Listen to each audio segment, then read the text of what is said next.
Studying communications has really opened my mind to civil society and how individuals interact on a digital level. My professors attempted as much as possible to show me the two sides of things, both the good and the bad. Although I personally mostly see the benefits of incorporating new social media technologies, there are some dangerous aspects I don't like. This video will explore more about potential online social media dangers, more specifically online scams and its impacts on individuals. It's important to understand what technologies such as social medias allow users to do. We can decide to truthfully represent ourselves online, or we're given the opportunity to fabricate one. 27% of respondents in a survey had engaged in the deceptive behaviors while online, such as lying and sex switching. This is the basis for online frauds and scams. The trouble about social media websites and online networks is that the user is in control of what information is included and excluded to others, making it very easy for scammers to fabricate compelling identities, stories, and excuses. For when it comes to criminals and cons, the online world has served as a perfect fishing net to capture potential victims. Having personally worked directly with victims of online scams, I've always been curious around how online users conceptualize and process decisions when it comes to their behaviors and actions online. I've always wondered why online scams still occur today, even with our sophisticated security advancements in technology. I wanted to have a better understanding as to why and how individuals fall victims for these scams.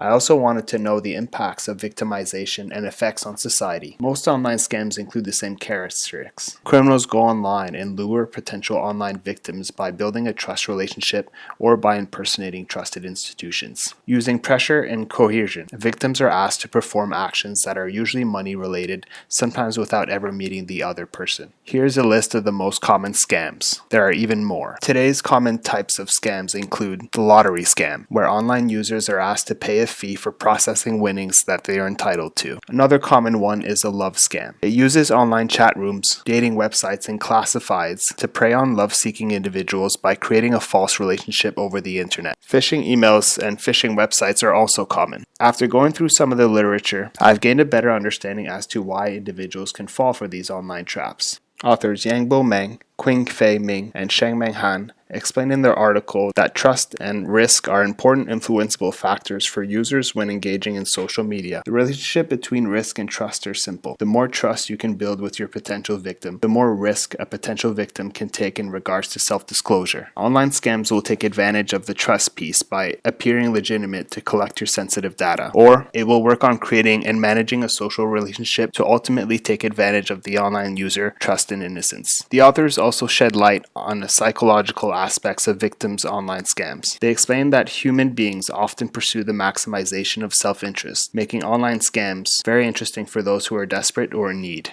In another article, Chang states that people in economic distress are generally more susceptible to scams. The same article introduces an interesting concept that perhaps offers a limited reason to why there's so many scams. Today's businesses are increasing the amount of exposure online and often seek online community response and participation from its online users to gain interest. So the online user's guard is decreased because the deeper interactions online are deemed normal and more common. Authors Hongliang Chen, Christopher E. Beaudoin, and Traci Hong expands on the online scams by introducing a concept called the self-control theory. Self-control refers to an individual's ability to regulate emotions, behaviors, and desires. This speaks to both sides of the story. The scammers have a low self-control because they are willingly engaging in unlawful actions with no regards for the potential victim, and the potential victims have low self-control given their limited capacity to assess risk in their actions and the need to seek out instant gratification, whether it's financial gains or companionship. Other related researches support this relation between one's level of self-control and victimization of crime. The previous discussed theories help understand further about the reasons why people do it. Now let's look at the impacts. A short article by Hilary Tuttle indicated that some users are simply not grasping the risk of social media and claims that 15% of people share sensitive information online that they would not disclose in real life. There's something about being online that alleviates rational guards when it comes to consequences of online actions. The outcomes of online scams have a serious impact on its victims. A research by David Modic and Ross Anderson took a look at online scams and the emotional and financial impacts of internet fraud.